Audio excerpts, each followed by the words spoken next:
Okay, everybody, this is David Benac. He's running for a Democratic candidate for the 6th Congressional District in Michigan. Yes. And I would like to ask Mr. Benac some questions about candidacy and the people actually means. Okay. And I'd like to, if he wants to expound with some of the issues that his particular district actually has, like the pipeline we were just discussing, you feel free to bring that in as part of the of the object of your candidacy. What I'd like to see is what the candidate goes through and how he relates the issues and the people. Okay. So one of the things that I've been doing as I got started is I've been a candidate now for about 2 months. And the first couple months I've really focused on being as active in every single community in the districts I can. So it's a really big district. We have 6 counties, mostly rural. There are about 3 or 4 population centers. So I've been going to all the county Democratic Club meetings. One of the most exciting things I did, well, it's not terribly exciting, but one of the most enjoyable things I did was a couple days ago I went to a coffee shop in Benton Harbor, one of the cities in my district, one that traditionally votes Democratic, but is one of the cities that we as Democrats tend to take for granted. And so we really don't usually get there until close to the election. So I had a volunteer in the area, and she set up a time at a coffee shop, and I just sat in the coffee shop, and for literally 5 hours, people came in and talked to me, and we talked about what it was that they wanted to hear candidates talk about, what the issues were in the district that they were concerned about. Can I interrupt just for one quick question, because I didn't think about it before, but now that you are actually into it, when is the election? The election's not until 2018. Okay. So if the primary, it looks like there will probably be a primary. If the primary happens, it will be in August, and then the general is in November. Okay. So traveling around the district, I have made a point of trying to get to as many different kinds of people as I can. So I've been, just a week ago, I spent an afternoon at a horse farm.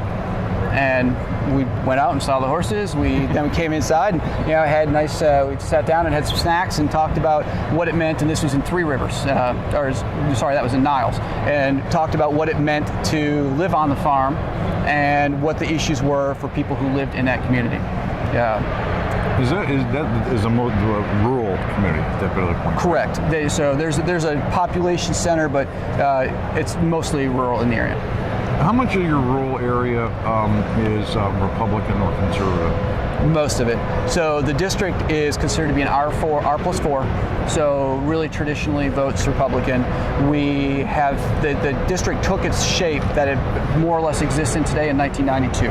We've had a Republican who's been the incumbent in the district ever since. Would this fall under gerrymandering? Is this just a natural division that was done by court, or how is the district set up? So it is one of those districts that is gerrymandered without looking like it's gerrymandered. Okay. Yeah, those are everywhere. Yeah, so that's the thing with gerrymandering that's so difficult, is you can have a really oddly shaped district that is actually representative of the people who live there, or you can have a district that that looks perfectly rational but is intentionally created. Like, so what we have in my district in CD6 is it's a large rural area that they made to include Kalamazoo, because Kalamazoo is a very progressive community in the area. And it used to be Kalamazoo and Battle Creek, which is a small community right next to it, they're very closely linked communities, but they're now split. They used to be in the same district, and it used to grab Lansing. 2 different districts, right? One for each of the larger communities. Right. So those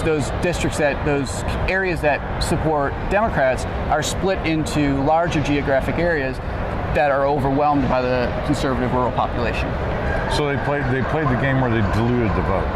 Exactly. Since they do most of the rural, they can select which part of the rural they add the city into, and do that city by city to dilute the vote. Right. Okay. And so just a plug for a group in Michigan.